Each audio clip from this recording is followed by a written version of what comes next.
Olá, hoje Maurício Salton veio para São Paulo para comemorar os 115 anos da vinícola mais antiga em atividade no Brasil. E ele abriu um tempinho na agenda dele para a gente falar sobre vinho, muito espumante, história e sustentabilidade também. Maurício, obrigado pela atenção e por receber a gente. Imagina, eu que agradeço pela oportunidade. Você nem parece que tem 115 anos. Não. Estou um pouquinho jovem para isso. Vocês são a quinta geração? É a quinta geração da família, desde a imigração, e eu faço parte da quarta geração da família no negócio. Ai, que legal. Me conta um pouco dessa história. Sim. Como é que surgiu a Salton 115 Sim. anos atrás? A empresa ela foi fundada em 1910 pelo meu bisavô, Paulo. No início se chamava Paulo Salton e Irmãos, então não tinha talvez todo o enfoque vinícola que a gente tem hoje, né?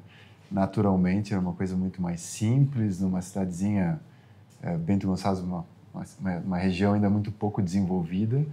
E a casa da família, na época, era utilizada como o meio de negócio, né? Então, a produção de vinho era utilizada ali, tinha uma produção de queijo, fiambres, né? Que eram utilizados ali como alimentos, especialmente para os tropeiros, né? Que transitavam pela região. Era isso que eu ia falar. Todo mundo fazia vinho, todo mundo fazia queijo, todo mundo tinha que vender para alguém, Exatamente, né? exatamente. Senão... E eram os tropeiros. É então. isso aí. Então, servia muito mais de uma acomodação, um armazém geral, né, para uma alimentação.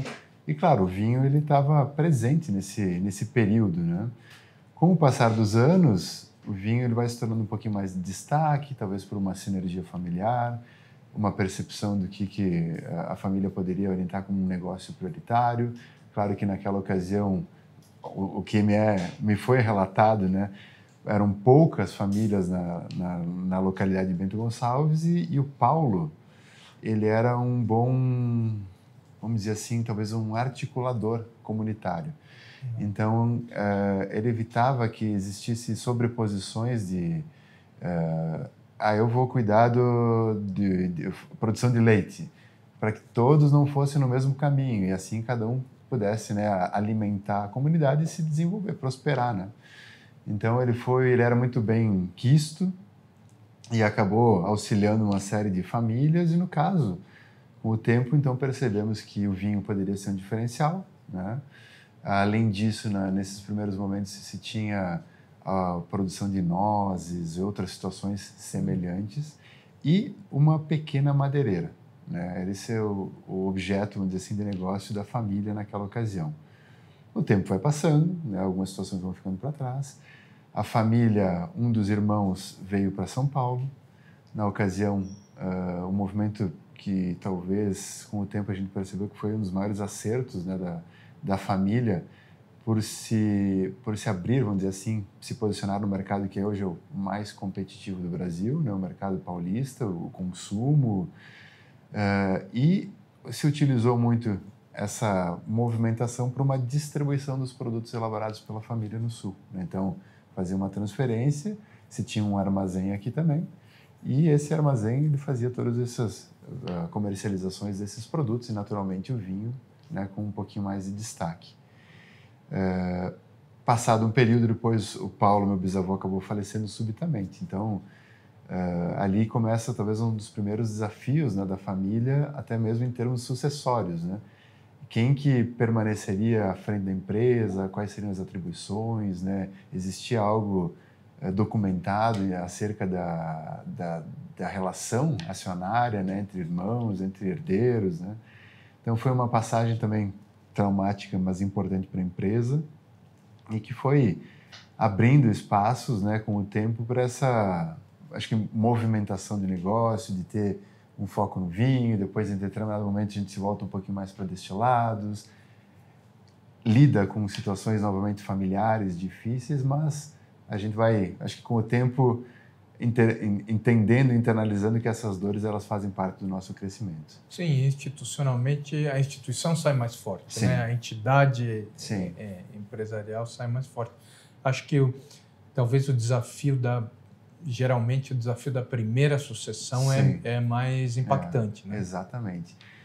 O que a gente tem, né, que é compartilhado conosco até hoje e e são pontos de identificação, né? Hoje nós temos um acordo atualizado, toda uma parte de governança necessária para empresas, estatutos, enfim, e tem regras muito claras de atuação familiar, né? Desde qualificação, experiências, mas uma conexão muito forte com os valores da empresa, né? Isso é preciso existir uma sinergia genuína com os valores da empresa, com a sua essência, né, com as suas competências, né? Então, esse é um ponto que é muito considerado pelo grupo familiar como um todo.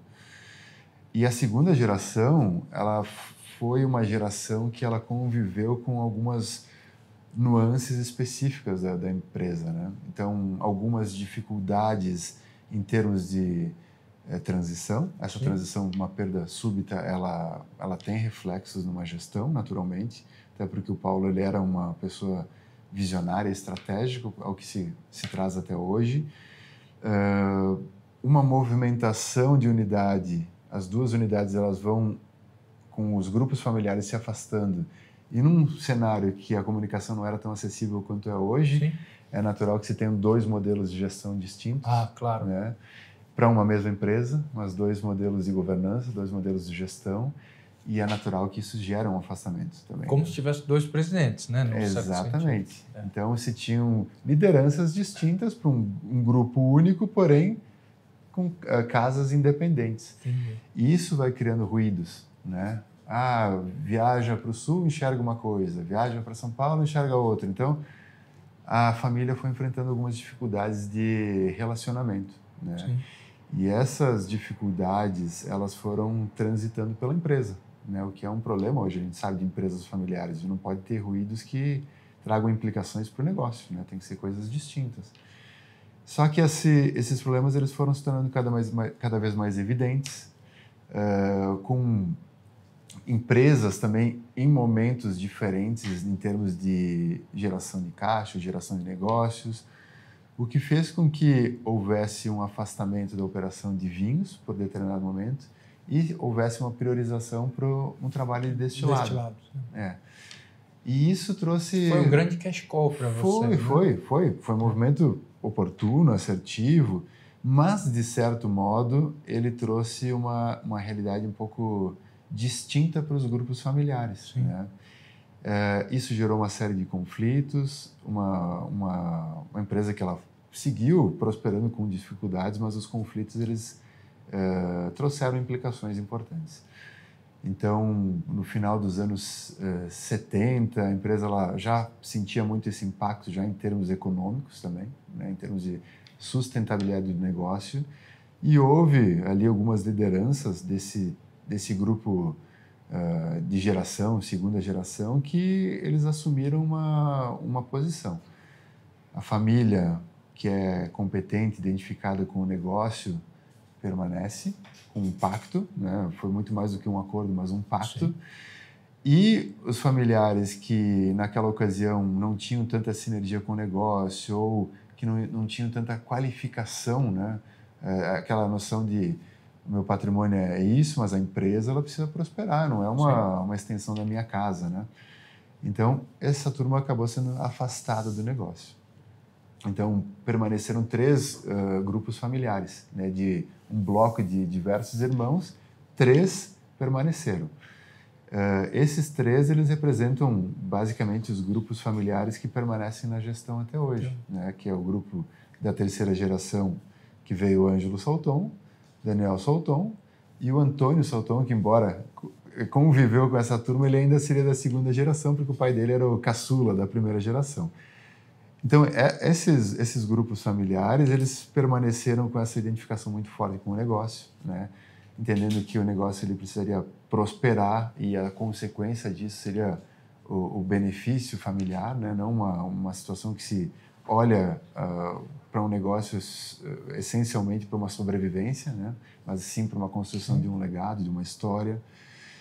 E essa transição, então, desse grupo familiar segundo remanescente para essa geração nova ali, dos nomes que eu mencionei, veio já com esse propósito, né, de reerguer o negócio, de prosperar como família, de recuperar os valores fundamentais da empresa, né, de quando foi criada, né, daquela harmonia familiar.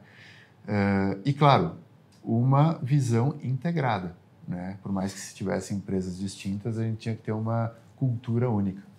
Então, esse grupo justamente traz essa visão de integração, de uma harmonia, uma recuperação necessária de estágios de atualização tecnológica para ambas empresas, um repensar para os produtos, né, das empresas. Sim. Se esse produto aqui, o vinho, não está sendo contributivo, o que a gente precisa fazer para ele se tornar?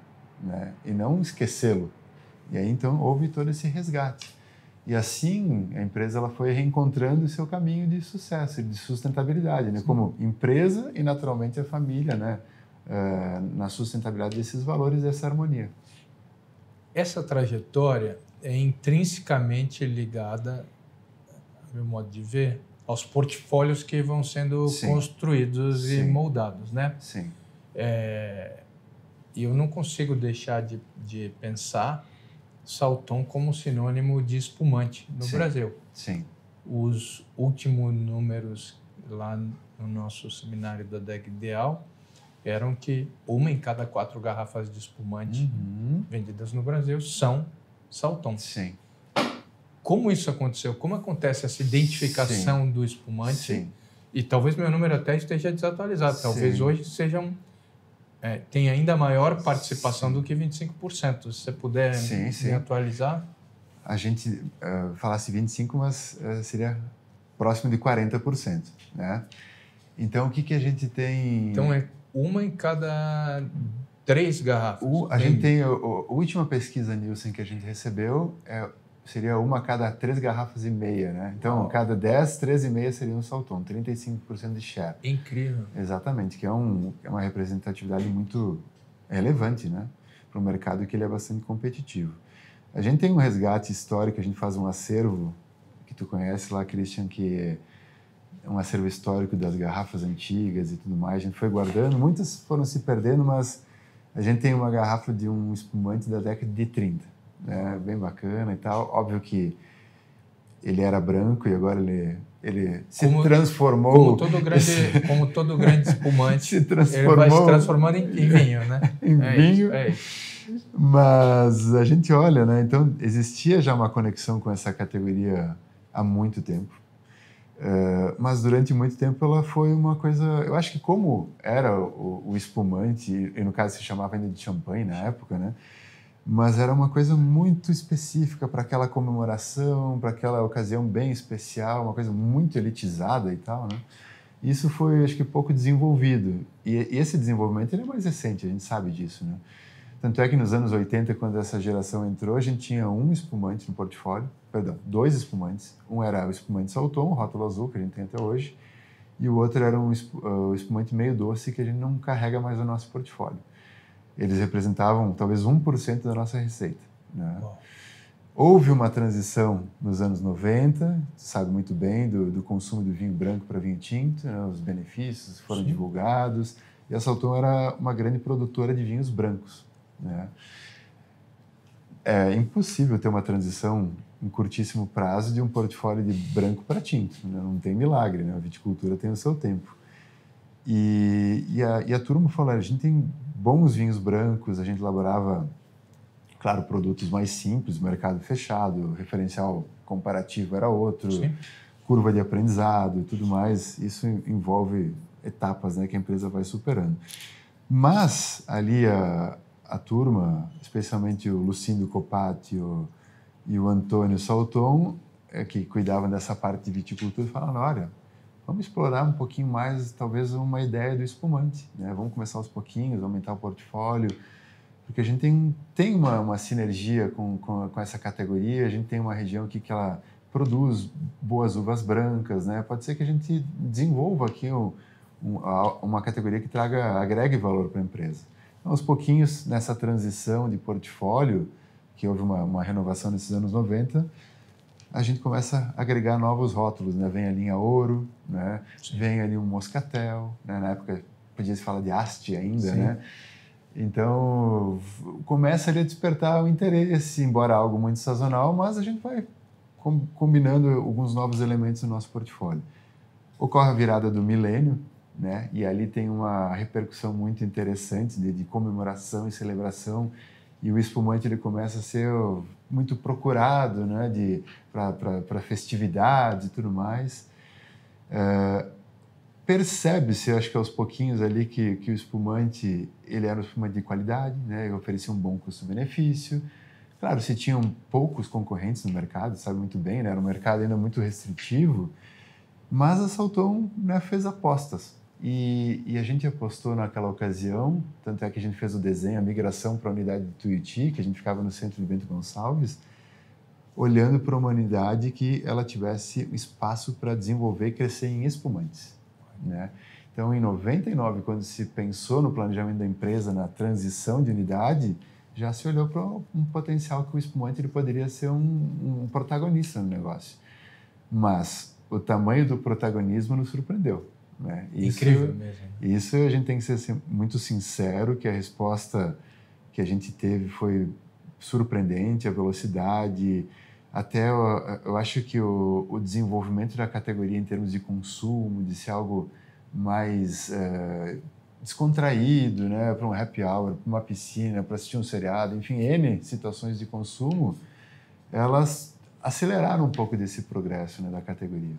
E felizmente a Salton estava presente nesse curso, oferecendo, acho que, produtos honestos, né? Depois, claro, a gente vai aprimorando, e isso é uma curva, a gente sabe, contínua de aprimoramento de produtos, mas com o tempo a gente vai assumindo esse papel de protagonismo no mercado, na categoria que hoje talvez seja uma das categorias que mais represente a viticultura brasileira. Sim, né? Vamos dizer, é o sinônimo já estabelecido de qualidade na vitivinicultura brasileira. E aí vocês resgatam um pouco mais da linha dos vinhos tranquilos, Sim, indo para uma outra região, isso, né? Para a campanha gaúcha. Sim, sim. Isso acontece um pouco mais recentemente, Sim. né? 10, 15 anos isso, não é? Isso, exato. E aí abre um espaço, né? Primeiro, existe um reconhecimento claro de que o espumante é o protagonista da Serra Gaúcha. Sim, né? sim. E depois que outros terroirs deveriam ser explorados no sentido de conseguir produzir vinhos brancos e tintos com mais qualidade ainda. Exatamente. Né? Isso. E esse passo está muito próximo do seu momento na empresa, né? Sim, sim. Eu preciso fazer um pontinho para colocar nessa construção de qualidade e viticultura. A empresa, nos anos 90, com a abertura de mercado, ela sofre um choque, né? Porque o mercado consumia uns produtos nacionais, produtos simples, e a gente sabe que, por vezes, a gente não oferecia a qualidade básica necessária, né, em termos de mercado, era uma filosofia muito mais de quantidade do que qualidade, né? E essa abertura de mercado, ela define, olha, o patamar qualitativo mínimo é esse, e a gente está aqui. Então, existia essa percepção de que a gente estava devendo. E começa nos anos 90 com essa transição do espumante, também um olhar para o vinho, né? E era o nosso grande desafio. Tá. Então, o vinho, a gente tinha um conceito Serra Gaúcha, toda uma condução padronizada de vinhedos, muito o vinhedo latado, né? Que para uva tinta não é ainda mais lá, ainda né? mais da precipitação, chuva, umidade, né? A gente sabe que Sim. tem condições que elas são que dificultam muito esse processo. Então inicia-se ali nos anos 90 um movimento também voltado tanto para a parte técnica da empresa interna, conhecimento tecnológico e tudo mais, mas inicia-se naturalmente o que precisa, matéria-prima de qualidade. Sim. Essa transição é mais difícil do que se imagina, né? E foi muito mais difícil do que a gente imaginava. Então, levou muitos anos para a gente ter talvez um controle da situação. Em determinado momento, a gente identificou potencialidades, né? Quando a gente lança o Talento 2004, 2002, 2005. Eu acho que o Talento foi um marco, foi um né? marco, né? Que ele mostrou, e talvez em algum momento a gente assumiu, né? Que a gente já tinha chego lá, mas ele mostrou que existiam potencialidades. Só que o que a gente não conseguia era controlar muito bem quando a gente tinha oscilações climáticas, né? Se a gente enfrenta safras que são muito boas, né, a gente tem facilidades. Agora, em situações difíceis, a gente também tem que manter pelo menos um padrão. E a gente enfrentou muitos momentos irregulares, né? Isso a gente recebeu muitas devolutivas, né? A franqueza, às vezes, ela é dolorida, mas ela é importante, né?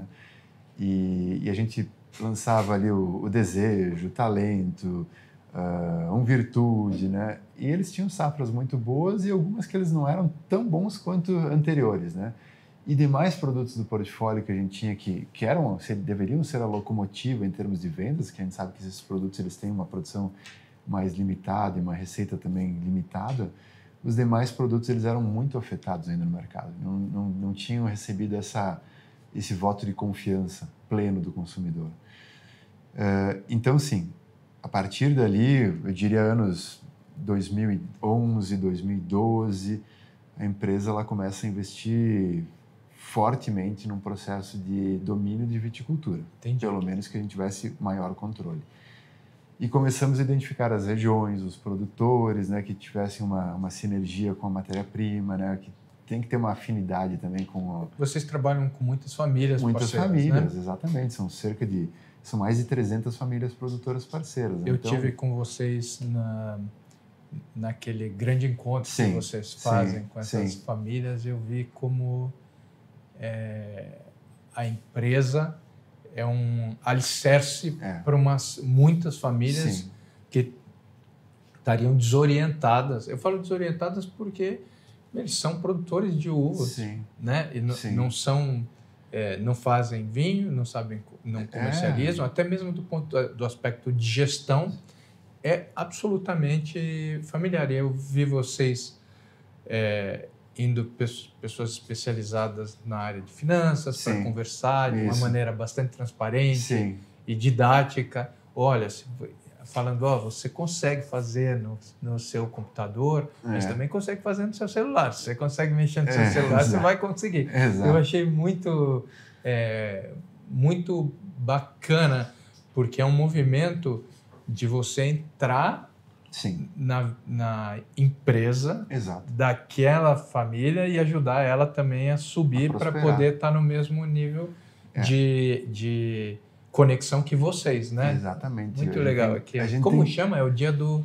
a gente faz os dias de campo. Dia de campo. Exatamente. Então, são esses eventos e tem esse grande evento ali que a gente faz Basicamente, a gente tem uma prestação de contas da empresa, por serem parceiros importantes, então a gente faz uma abertura de como foi os números da empresa, os resultados, expectativas, e naturalmente voltam depois para pontos de qualificação, orientações, né, que é importante. Que são o dia a dia deles, né? Exatamente. É o dia a dia do negócio deles. Exatamente. Então, isso faz parte, eu acho que Eu vi muita gente com bastante mais idade e gente muito jovem também. Os filhos estavam com os pais lá. Exatamente, porque a gente precisa, né, Christian, acima de tudo, se o negócio deles não for bom, eles vão migrar para uma outra cultura ou abandonar. E isso a gente sofre também como consequência. Então, a gente sempre tem que pensar que a nossa relação ela tem que ser próspera para todo mundo. Né? A Salton ela tem que ter uma uva de qualidade, né, uma perspectiva de longo prazo, assim como o produtor no seu aspecto familiar. Né? Ele tem que enxergar que aquele negócio dele é lucrativo,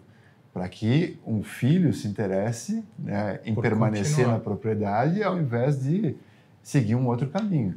Porque o pai vai ter certa idade que ele vai conseguir conduzir um vinhedo depois, se não tiver um suporte familiar ou um modelo de gestão que sustente a propriedade sem que seja vendida, né, não tem como, né?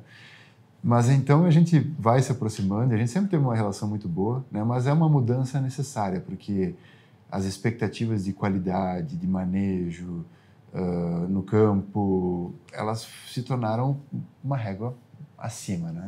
A gente sabia que, bom, para a gente chegar lá, a gente vai ter que mudar muita coisa e mudar a mentalidade, por vezes, de um produtor que fez um trabalho durante tanto tempo, não é uma coisa da noite para o dia. Sim. Porque é a propriedade dele, é o negócio dele, e a gente vai trazer orientações que existem um risco. Existe um risco, né? A gente trazer uma orientação de um plantio, de um manejo, e que talvez não prospere como ele imagina. E às vezes é antinatural, né? Porque você está falando, você vai fazer um ralé e você vai produzir menos. Exato. Aí ele fala, é isso. Não, vou perder dinheiro. O meu número sempre foi produzir mais. Exatamente. Né? E agora, como é que... É isso aí. Então foi necessário, assim, acho que muita fundamentação. A gente iniciou um processo de muita parceria com universidades. A gente ampliou a nossa equipe técnica para trazer um suporte regular e frequente, né, para esse produtor. Então são visitas, pelo menos 4 visitas no ano que a gente faz com o produtor, fora toda a assistência que a gente pode gerar numa ligação, ou por vezes o produtor que consiga fazer uma videochamada, algo nesse sentido, mas tem todo um processo que ele foi se estruturando nesse sentido, para trazer conforto e confiança, né? Isso é importante. A gente fez um movimento para aquisição também dos nossos primeiros vinhedos próprios, né, na campanha gaúcha, identificando ali já as potencialidades. Que parece pouco, mas é muito. Quantos hectares tem lá? A área total tem 636 hectares, dos quais já estão plantados 170 hectares. Né? Mas tudo isso parte desse movimento, identificando vulnerabilidades, pontos fracos da empresa, as potencialidades e os nossos pontos fortes. Então a gente foi fazendo um trabalho com muito pé no chão, assim, não foi algo, né, apostando, né? A gente foi se fundamentando. Mas é claro que, embora a gente tenha feito movimentos anteriores a esse, em termos de qualidade, essa parte de 2012 para cá, ela foi transformadora para o negócio. E além da gente trazer todo esse conforto, seguir com uma padronização de processos, hoje todo o nosso programa de qualidade ele é regulamentado pela BNT. Então, vai desde práticas técnicas que se voltam para a viticultura, pontos que se voltam para a questão ambiental, pontos que se voltam para a questão social e boas práticas agrícolas de modo geral. Então, é um programa que ele pode ser um programa de prateleira se a BNT, se a gente aceitar, se torna um programa de prateleira para outras vinícolas, né? Mas é algo que é necessário para a gente estabelecer critérios de qualidade, expectativas, né? E ter algo que não fica um olhar muito subjetividade, né? A gente não pode ter todo esse elemento numa tomada de decisão.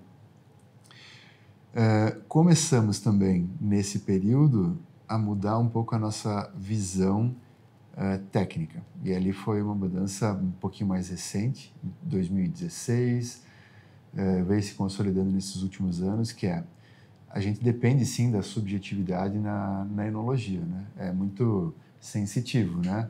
É o aroma, é a percepção, é o gosto, né? Então isso acaba sendo muito humano e a bebida é muito humana, né? Essa interação. Entretanto, alguns elementos do processo eles podem ser mais científicos, né? E o que a gente começa a fazer? A gente começa, então, a mudar a nossa perspectiva de o que é um padrão estruturado de qualidade de matéria-prima ou de potencial qualitativo de determinada região. Até então, a gente tinha 4 elementos mandatórios assim, para assegurar essa ideia de qualidade. Um era técnico, que era o potencial, o grau Brix, né? Então, ok, o que vai ser o potencial de estrutura do produto, a fermentação e tudo mais. E outros 3 eram visuais. Então, isso eu asseguro porque eu trabalhei pesando uva durante muito tempo na minha infância. Não mudou ao longo de décadas. Era observar se a uva entregue, ela tinha grãozinhos verdes em meio a grãos maduros, que mostravam uma maturação que não foi uniforme, e a gente sabe que isso traz consequências para a enologia depois, né? Aromas desagradáveis, ou acidez, ou enfim. A segundo ponto observado era se existiam grãozinhos podres em meio a grãos sadios, né? Então, uma doença fúngica, algo que depois pode levar a uma volátil, né? E pode... Ok. E o terceiro elemento é se o produtor ele tinha feito uma limpeza preliminar do cachinho, né? Não entregue folha junto ou galho, né? Que para nós, especialmente no processo, embora tenha aquela prensagem inicial, ela era em gasto, né? Isso tudo traz consequências operacionais, né? E era esse o critério. Que são condições necessárias, mas não suficientes. Exatamente. Né? Então, durante muito tempo, a gente conduzia, pegava isso aí, tinha um relatório, diz, foi nota A aqui, nota B, nota N, né, se não atingiu. Só que o que acontece num elemento visual? Eu sou um avaliador, eu tenho uma percepção. E o meu colega? Será que ele avalia da mesma maneira? Sim, sobretudo na entrada da safra, que é Deus caótico nos aquilo. É um né? Deus nos acuda. É uma guerra, né? Exatamente. Exatamente, é uma crise. E cada pessoa avalia de uma maneira. Né? Então, a gente não conseguia ter um padrão de avaliações e esses padrões eles são insuficientes, né? A gente sabe disso. Então, naquele momento, a gente muda, né? Já em meio a essas mudanças técnicas de controle de vinhedo, de suporte, de manejo, os controles de qualidade, mas a gente muda também um critério de avaliação da matéria-prima. E a gente começa a fazer análises físico-químicas de amostras de todos os produtores. No momento que ele chega na empresa, a gente pega um caixinho, leva para um laboratório, né? E a gente cria um BI, né? Um BI da enologia, um BI técnico. E ali sim a gente tem uma série de dados, acidez volátil, acidez total, nitrogênio, tudo bem, o grau babo, mas é um portfólio de análises que a gente não enxergava e não considerava na tomada de decisão de qual é o produtor com a melhor sinergia para tal variedade de uva, da onde vem o nosso melhor Cabernet efetivamente, né? Porque a gente, em determinado momento... E assim direcionar as linhas, Exatamente. Né? Direcionar aonde a gente vai incentivar tal clone, né? A gente tem também, a partir das uvas, a gente sabe o clone que foi implementado. O clone tal para o Chardonnay, de fato, ele é o mais produtivo, ele é mais resistente a doenças fúngicas, ou ele oferece as melhores... condições para elaborar o espumante que a gente espera. E tudo isso sai desse aspecto subjetivo e se volta para um BI. Então, hoje, né, a gente tem já uma base de várias safras, e o bom é que foram várias safras entre safras boas e não tão boas, e a gente consegue identificar os padrões, né? Onde está essa matéria-prima que ela é mais resiliente, ou o produtor que ele tem uma consistência, e o que a gente vai incentivar nesse produtor?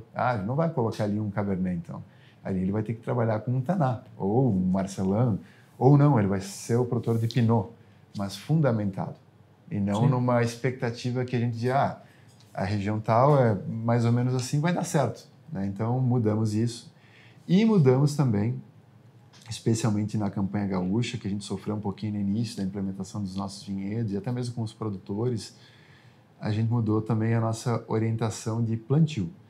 Por quê? Toda a bibliografia da viticultura brasileira era baseada na Serra Gaúcha. E todas as vinícolas, quando foram para os outros caminhos, elas seguiram aquele padrão. Levaram essa... Só que são regiões distintas, né? Sim. Então, a gente apanhou muito no início desse processo, sentimos dificuldade produtiva, qualitativa, e startamos ali uma parceria com a Universidade de Santa Maria, né? A Federal de Santa Maria. Até hoje eles permanecem, fazem 10 anos já. Então, um trabalho que ele traz muitos frutos, de modo geral, né? Uva, mas também resultados positivos. E trabalhamos ali com qual que seria a calibração específica, né, no tratamento de solo, na parte de nutrientes, adubação, para a campanha gaúcha e para as variedades que nós estávamos incentivando naquela região. E isso para nós foi um turning point, porque a gente entendeu que a gente estava fazendo uma adubação, né, uma calibração que ela era quase protocolar. E a resposta para cada variedade de uva, né, naquele tipo de solo, ela estava sendo diferente, irregular. E aí sim, então a gente define para aquele tipo de solo, e a gente fez várias amostras de solo lá que parecia... Em determinado momento, a nossa propriedade parecia que tinha os tucutuco lá que fazem as covinhas, só que eram covas maiores que eram as amostras de solo de cada... Mas tudo isso foi necessário para a gente entender o que efetivamente e qual a mensuração exata de cada nutriente do que a gente estaria plantando naquela localidade. E aí a gente viu que o Chardonnay ele respondia melhor com uma dimensão maior de nitrogênio, o Cabernet com outra composição, e a gente ia com uma fórmula única. Né? Isso traz respostas, acho que muito assertivas para a empresa, né? Traz esse conforto para que a gente tome decisões hoje mais fundamentadas. Né? Tem esse embasamento científico, ele é importante, ele conversa muito com a subjetividade, a gente não pode ir cego numa decisão, né? Mas...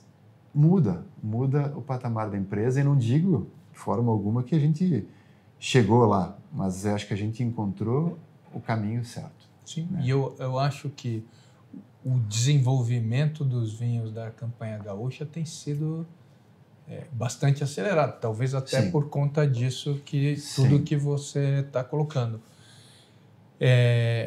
Entra um pouco um contexto de mudança completa das variedades Sim.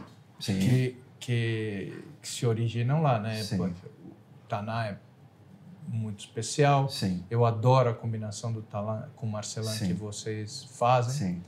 É um vinho até que eu acho que ele é muito mais do que as pessoas imaginam Sim. ou do que elas pagam, Uhum. porque é um vinho simples, mas com um grau de qualidade impressionante. Assim como eu enxergo e encontro isso em muitos dos espumantes de vocês. Sim, sim. As linhas básicas têm um posicionamento de qualidade acima do esperado Sim. daquele posicionamento de preço, a meu modo de ver, Entendi. né? Uhum. Acho que a gente já até conversou algumas vezes que eu vejo muita orientação como o custo sendo base da formação ou determinante para a Sim. formação de preço, Sim, ao sim. invés de ser a percepção Sim. de qualidade sendo Exato. essa base. Mas isso acontece com vocês, isso acontece com produtores no mundo inteiro, Sim, né? sim. E aí entra esse fator que também é um fator objetivo subjetivo, porque é a ideia de alguém sobre a qualidade interferindo nos fatores Sim. objetivos de produção. Mas a Campanha Gaúcha dá esse respiro Sim. para os tintos, que sempre foram um grande desafio dentro da Serra Gaúcha, Uhum. e permite vocês irem, inclusive, para uma agricultura mais sustentável. Sim. Né? Que é quase impossível para tintos no contexto do ambiente climatológico da Serra Gaúcha. Claro, exatamente. E como foi implantar isso? Então, quando a gente... E como é que a gente está nisso, sim, né? Sim. Quando a gente... acho que a Salton, ela sempre foi uma empresa que ela foi muito responsável, sempre formando... Tanto é que nos nossos valores ali aparece muito a questão de relacionamento, né? De ser uma empresa que mantém boas práticas e que constrói um legado, né? A gente tem sempre essa perspectiva de chegar, vamos lá, quando eu tiver meus anos mais avançados e olhar para trás, eu quero ter orgulho, né, do que eu consegui oferecer para a empresa e o que a empresa conseguiu contribuir para o seu entorno. E quando a gente foi investir lá em Santana, a gente pensou muito nisso, né? Bom, a gente quer construir algo e a gente não quer destruir algo, né? Então, como que a gente pode fazer algo que tenha uma harmonia, né, com o ambiente, que seja, acho que positivo, que traga bons exemplos, né, para o setor, né, que também traga bons exemplos no legado da empresa. Sim.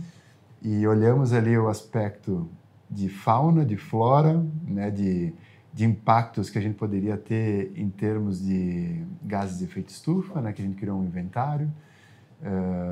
E, claro, naturalmente, questão de defensivos também, né? Então, num primeiro momento, trabalhamos muito forte nesse mapeamento dos gases de efeito estufa, que fizemos na empresa como um todo, em parceria com a Universidade de Caxias do Sul. Foi o primeiro inventário, né, do setor, algo bem inovador, mas ele traz oportunidades de melhoria para o nosso negócio, né? Situações que a gente pode ser mais efetivo, mais sustentável, mais correto. Então, naturalmente, que em determinado momento isso também se volta para o campo. Entendermos ali com a Universidade do Pampa essa leitura da fauna, da catalogação da flora, né? O que é nativo, o que a gente, numa expansão de vinhedos, tem que preservar. Identificamos as ilhas, as partes dentro da nossa propriedade que são de refúgios, né?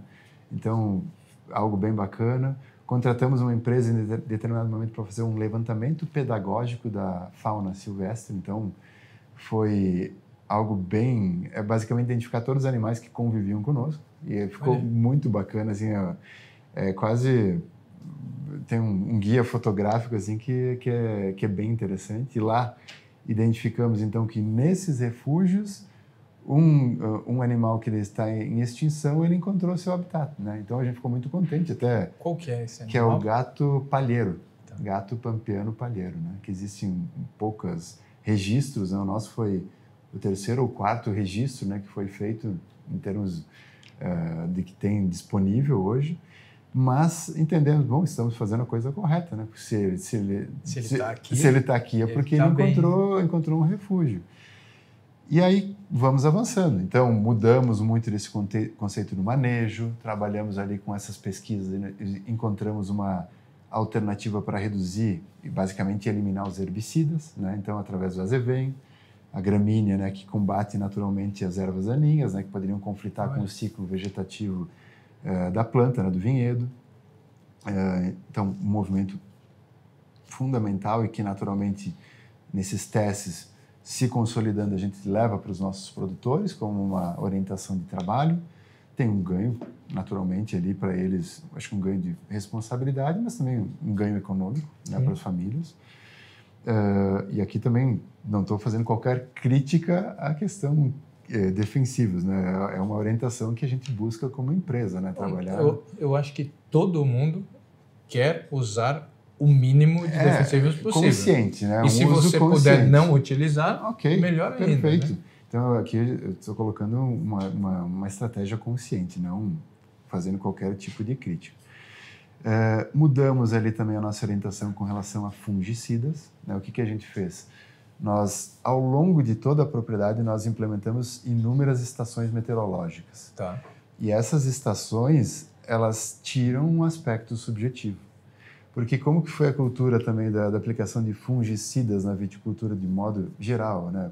É claro que tem as situações e situações, mas de modo geral, ali conhecendo os nossos produtores, a nossa prática anterior era identificamos uma possibilidade de chuva. Era um preventivo agressivo, né? Num certo sentido. Exatamente. Aplica-se o fungicida. Não choveu. Aplicamos. Então, a estação meteorológica, ela nos trouxe muito mais, vamos dizer assim, a assertividade de que vai ocorrer a chuva e em qual momento. E ali a gente então começa a aplicar algo muito mais calibrado a uma realidade, saindo daquele elemento subjetivo ou, por vezes, de uma estrutura que a gente sabe de previsão. Assistir na TV a previsão para o dia, né? Que antes não existiam tantos aplicativos, né? Previsão é a possibilidade de chuva de 50%, mas aonde? Em qual volume? Aplica. Então mudamos isso, né? Se tornou também mais uma aplicação muito mais consciente. E, naturalmente, com os inseticidas, a gente foi trabalhando com uma situação muito mais... Saímos totalmente do preventivo, trabalhamos, por vezes, com algumas questões naturais e, se não conseguirmos encontrar uma solução através desses elementos, a gente traz, aí sim, uma aplicação específica na planta, na localidade que a gente encontra uma infestação, uma questão de formiga, alguma coisa nesse sentido. Então, mudamos ali todo esse conceito para eu diria, uma viticultura muito mais consciente, né? Dá mais trabalho. Dá mais trabalho. E a qualidade da uva? Eu acho que a gente tem a resposta nessas premiações recentes que a empresa tem recebido, né? Eu acho que é um curso...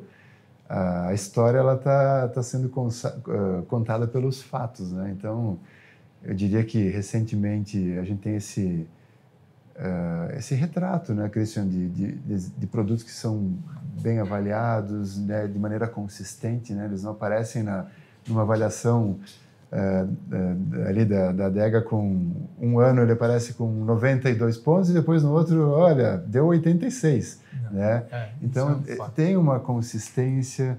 E ele tem, eu posso atestar, ele tem um crescimento de patamar de qualidade. Sim. Bem-vindo. Acho que parte disso é um pouco... Sinto, com todo respeito às gerações anteriores, mas eu sinto que a geração de vocês...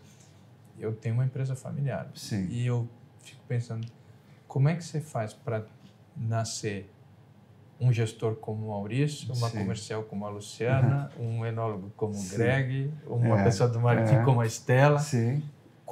Porque vocês acabaram se complementando, né? Com certeza. Com talentos que são muito individuais. Sim. E daí, quando eu vou para a parte da enologia, vocês têm uma equipe de enologia jovem, Sim. como a Dai também, que vocês... Eu vejo que vocês mudaram de patamar com relação à visão do que vocês querem dos vinhos de vocês e de como ir nesse percurso. Acho até que a equipe comercial ainda puxa um pouco o freio, porque eu acho que tem mais para dar. Tem sim, tem mas sim. eu acho muito legal ver, né, essa geração se complementando, sim, e isso vindo para as garrafas. Sim, né? Sim. Como nasceu essa parte essa integração de sim, vocês como geração gestora, sim, da empresa, e depois a gente entra um pouquinho na enologia. Tá. Eu acho que, felizmente, né, a geração que hoje participa da empresa, ela conviveu muito com essa evolução da empresa, né? E as lembranças que a gente carrega, por vezes, elas são lembranças de momentos muito difíceis, né? Eu lembro de momentos ali de infância, adolescente, que eu via meu pai sempre muito preocupado, né? Era uma coisa muito difícil, né? Não era muito brigado, assim. Então, é natural, né, que tu perceba, né, que tem... Que há conflitos, que há conflitos, né? E a gente sempre teve muita proximidade com a empresa, né? Então, no meu caso aqui, desde os 13 anos, tenho fotos minhas ali que eu estava nas feiras ajudando a servir. Ou nas minhas férias, desde os 13, 14 anos, pesando uva. Então, vai entrando nesse convívio, tu vai entendendo a operação da empresa, vai conhecendo cada partezinha dela, e isso vai formando muito, talvez, uma orientação de como pode ser contributivo, né? Como pode ser contribuir para o sucesso da empresa e não destruir ela, né? Então, isso acho que ficou muito preso no nosso estilo, né? Foi transmitido pelas gerações anteriores, né? Uma situação de olhar com compromisso para a empresa, não entrar com uma situação de, talvez, naquela ideia de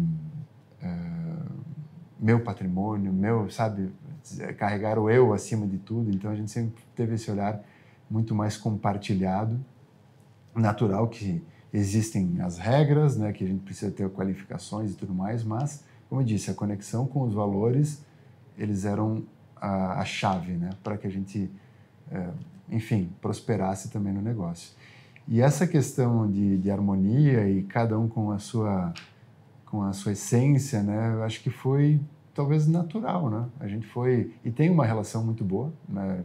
Não existem conflitos, tem muita brincadeira, né? A gente se dá bem, tem, acho que uma sinergia de trabalho muito positiva, porque todo mundo entende que o propósito é uma construção de um legado, né? Que traga orgulho, né? A gente olha esses 115 anos, né? A gente sabe que a gente tem um compromisso de construir algo cada vez melhor, né? E não vai ser numa relação que não é profissional e não é harmoniosa que a gente vai conseguir oferecer isso, né? E aí eu entro um pouco na parte mais próxima minha também, que é a parte do vinho em si. Sim. E aí você traz uma série de elementos, sim, técnicos, tecnológicos, sim, numéricos, capazes de serem medidas. Sim. E depois entra um outro componente que você também citou, mas que é essa questão, mas a partir desses insumos podem ser feitas tantas coisas diferentes, sim, em estilos diferentes, sim, que requerem uma visão. O que é o espumante Salton? Sim. Vamos lá. O que são os produtos da linha Gerações, sim, o que são o Salton Ouro, o que são o Evidence, o talento, sim, o desejo e tudo mais, o que é cada produto. E como transicionar esse produto, assim como foi feito com a empresa inteira, mantendo um olho na tradição, ainda que ficou um pouco na guarda, sim, da geração antiga, sim, olhando ali, falando, sim, olha, não mexe muito, e agora você vê que, sim, as coisas estão estão vindo, Sim. né? Mas você tem essa visão de exatas, você tem uma visão humana, é um gestor que junta esse lado humano com o lado de exatas. Eu sinto na Luz, sempre que eu falo com ela, essa relação com o mercado, que eu vou chamar de relação com o consumidor, embora às vezes seja feito com um intermediário dessa relação com o consumidor. E daí você tem a equipe de enologia falando, tá, eu estou vendo que o mercado, ou que a percepção do que saiu o caminho do vinho é por aqui, talvez um pouco diferente do que a gente está fazendo.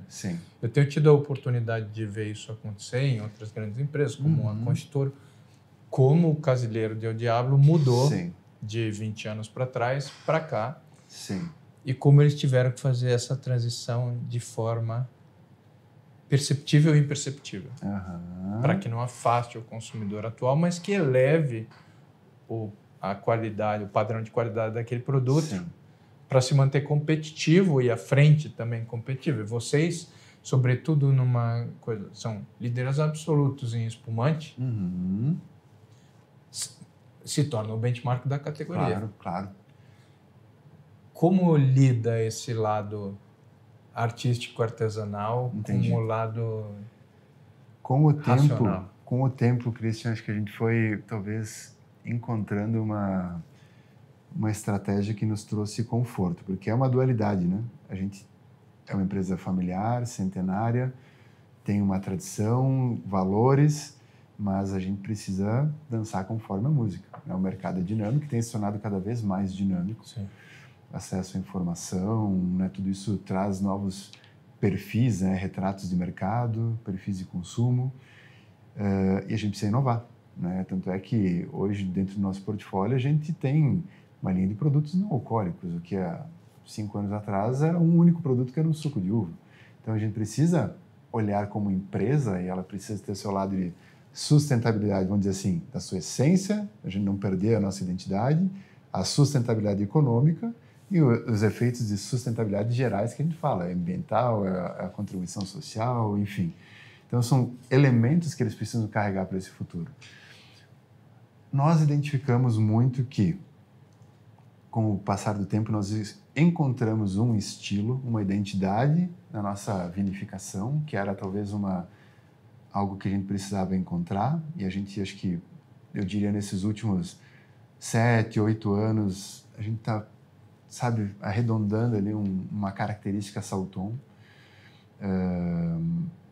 Nós preservamos muito no nosso dia a dia, nas nossas ações, atitudes, na empresa, nos exemplos, nas nossas ações que transcendem o lado econômico, muito dos valores, e esse é o conforto, né, que a gente resguarda a essência da empresa, né? Então, por vezes, ela não vai estar transmitida a história da Salton exatamente no produto, mas no dia a dia, a instituição, né, a Salton, ela está preservando aquela identidade que nasceu com o Paulo Salton e seus irmãos.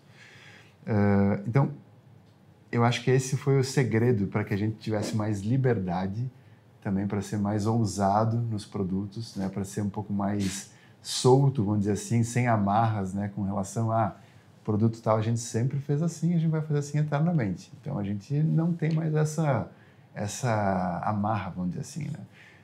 Então, fica muito mais um elemento quente nessa preservação histórica, na tradição. Claro, tem os seus acervos e tudo mais que a gente resguarda, mas os produtos, eles têm mais liberdade.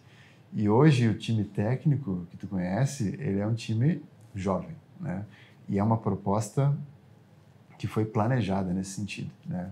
E não desmerecendo a turma experiente. Tanto é que temos ainda o Luciano lá, meu tio, que ele tem 40 anos de empresa e ainda ele que passa lá para ver todos os pontos de fermentação de espumantes e tudo mais. Ninguém toma decisão antes de conversar com ele. Mas o time tem a liberdade com as suas experiências para ousar, né, para fazer algo diferente, mas que a regra é converse com a identidade que nós estamos criando para a empresa, né? Não pode ser uma coisa totalmente solta. Vem aqui um estilo, sei lá, de um vinho lá do Irã, vai aparecer aqui, não funciona, né? Então, a gente tem que preservar, porque a gente encontrou um caminho e é a partir daqui que a gente vai desdobrando, não perder totalmente a nossa característica. Mas vocês têm lançado novos produtos, Sim. partilha produtos de menor tiragem também. Sim, Esses produtos permitem um pouco mais dessa experiência, né? Exatamente. Então, essa liberdade que facilita, né, um aprimoramento do processo, que encontre talvez um caminho diferente que a gente possa transitar. Mas o time, sendo um time jovem, ousado, né, ele busca coisas diferentes, né? Quer fazer experiências. Eles degustam muitas coisas do mundo, que eu acho que isso é muito positivo para os enólogos. Sim. Inclusive, né, sabe, o Gregório fez a formação dele também da OIV, né? Experiências em inúmeros países, traz, claro, reflexo para a empresa positivo. Acho que tudo vai conversando para um portfólio que eu diria que está num caminho muito bonito, né, em termos de qualidade, mas que me permite também brincar com o Gregório e falar, pô, Gregório, tu fez graduação em Mendoza, pós-graduação lá, tinha a tutoria do Ángel Mendoza, né, um dos melhores enólogos argentinos, mestrado OIV, e agora a gente está lançando uma linha de zero álcool. Verdade. E está indo super bem, né? Está indo super bem. Então, o que isso Hoje representa? eu degustei o tinto pela primeira vez. Sim. Eu gosto muito do rosé. Sim. E já degustei o moscatel também. Uhum. É moscato ou moscatel? É moscato. Moscato. Isso. O moscato também. E hoje combinei com que eu quero ver o low. Sim, baixas calorias. Baixas calorias. Sim. Que esse eu não conheço. Mas é isso, né? A gente tem que estar aberto ao mercado, né? O que a gente pode resguardar é a competência técnica do nosso time, a competência técnica da nossa equipe de agronomia. A gente tem que preparar o melhor produto também, não alcoólico. Se o mercado exige, a gente tem que ter o mesmo critério, a mesma identidade. Claro que a brincadeira eu levo por anos trabalhando no aspecto de fermentação e tudo mais. Eu também não... Assim, a gente ainda não avalia não alcoólicos, porque eu também tô vendo esse mercado em formação. Sim. Mas existe. E tem empresas, por exemplo, na Espanha, que daí, entrando num outro caminho, estão exportando tudo para o Oriente Médio. Sim. E aí isso traz essa conexão com outro fato. Eu vejo que o mesmo movimento que vocês fizeram de não estar só no Rio Grande do Sul, mas também estar em São Paulo como centro, vocês estão fazendo também de estar em outros países do mundo. Me fala um pouco do negócio da exportação. Hoje a Salton ela está presente em cerca de 30 países, sendo que, em média, por ano, a gente trabalha ativamente com 18. Então, por que tem 30 e 18 a diferença? Alguns mercados, por exemplo, o Japão, ele é um mercado, nossa importadora lá, a Mari Hashimoto, ela trabalha com on-trade. Então, ela faz uma importação de um container de 40 pés, mas a realização desse container ele transpassa um exercício. Sim. Então, ele acaba não sendo, talvez, aquela regularidade. E temos algumas situações nesse sentido. Mas a exportação, ela é um elemento positivo, acho que uma avenida de crescimento para a empresa. Ela traz, eu diria, um motivo de orgulho, assim, porque às vezes a gente recebe fotos, imagens bem bacanas de amigos. Olha, estou aqui em Tóquio, no caso, fui na loja tal, o que eu encontrei? Manda a foto. A gente recebeu ali também, salvo engano, a gente recebeu o nosso importador peruano e foi colocado o nosso produto num restaurante. Não tenho agora o nome exato, mas ele foi considerado um dos melhores restaurantes do mundo agora. E está lá. E está lá o produto. Então, é motivo de orgulho, sabe? De saber, poxa, olha aonde é a nossa história, né?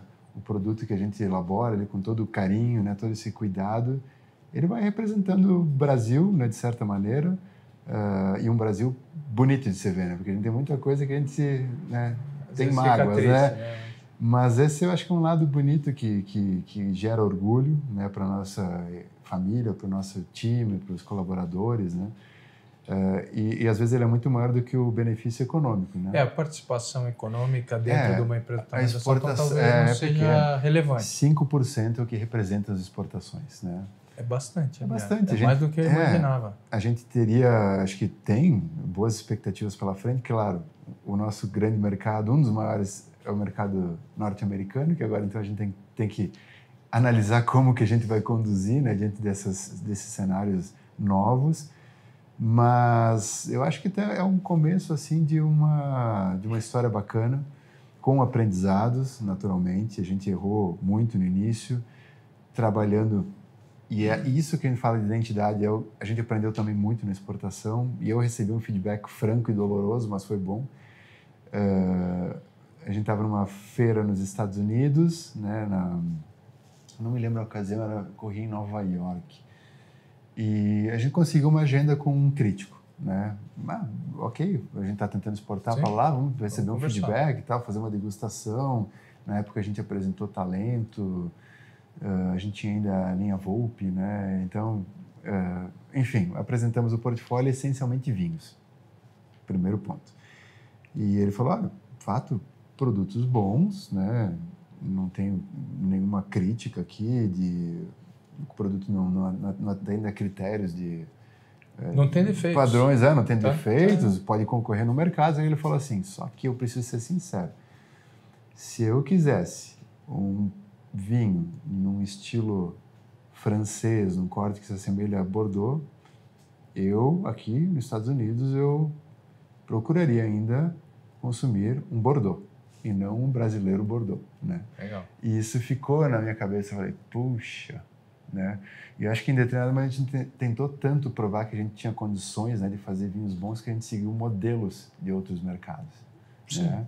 Isso aconteceu com muitas empresas que, mesmo em países com muitas variedades autóctones, sim, queriam se provar como fazedores de bons Cabernet Sauvignons, sim. acreditando que fazendo um bom Cabernet Sauvignon estaria falando, eu tenho qualidade, então olhe para as minhas outras.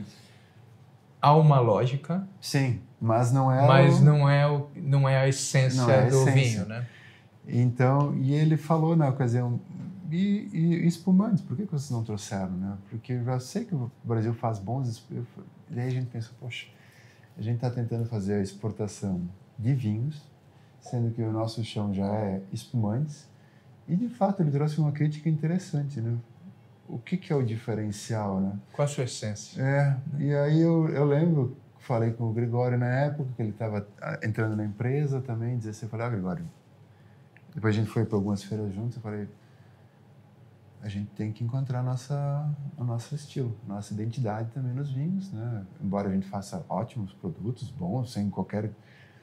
Não estou aqui criticando o trabalho anterior, né? Mas a gente precisa encontrar o nosso caminho. E ali surge a linha Campanha. Legal.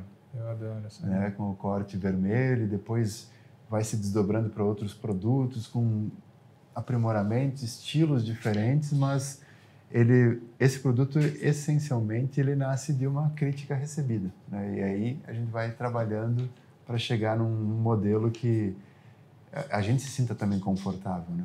Que é algo nosso. Sim, orgulhoso, né? Sim. De estar apresentando uma coisa que são vocês. Exatamente. Né? E não uma cópia. É isso aí. Uma cópia de alguém.